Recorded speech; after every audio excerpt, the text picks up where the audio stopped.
Elisabetta Franzoso was once caught up in the vicious cycle. She was abused by her mother, and she in turn abused her own daughter.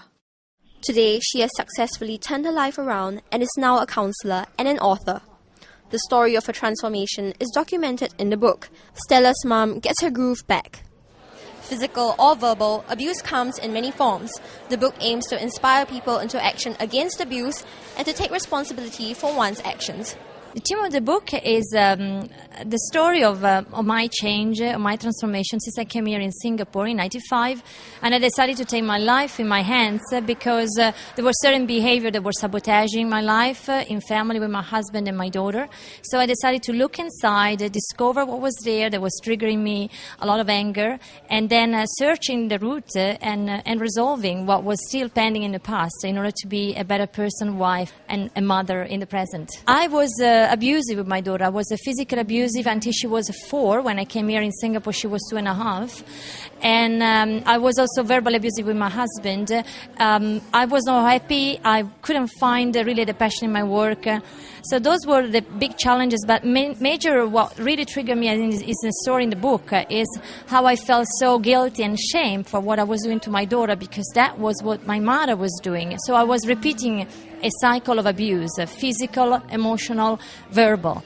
My story is also the one of a child who was abused sexually. So during the counseling process, eventually I went also to discover that was one of the reasons for my outburst of anger. The reason I was becoming persecutor of my daughter who was becoming the victim. As a husband, right, how do you support her when she wrote the book?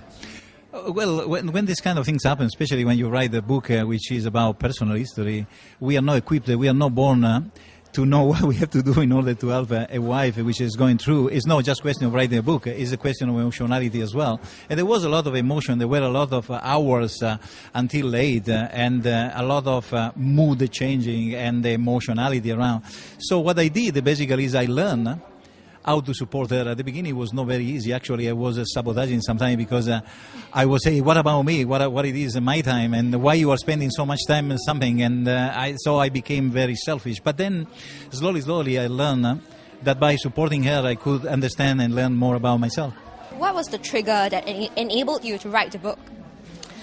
I found that on the market there are many books that talks about my mother abused me, my father abused me, and this is fantastic. But I wanted to come out with a book that was really talking about self-responsibility and saying, this is what I did, not what my mother did to me. My mother did to me something, but the book starts with what I was doing to my daughter and what I was doing to my husband. So taking full responsibility of my own behavior and sharing the story to inspire, motivate, and bridge and unify people globally to have more awareness and build more action around the topic of abuse, neglect, and emotional health. And then I was really astonished to see the healing of many people reading the book, the testimonial that came back and said, your story inspired me, and I started a tour or a journey in counseling. And you know, counseling in Asia, but all over the world, is still a lot of taboo topic.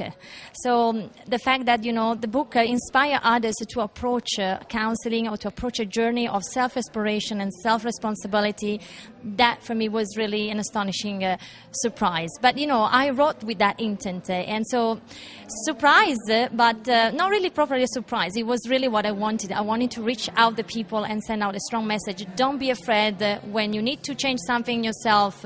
Stop looking outside, look inside, and just go for it. Do whatever is necessary. Educate yourself, read books, go for a retreat, go counseling, whatever is necessary is all out there.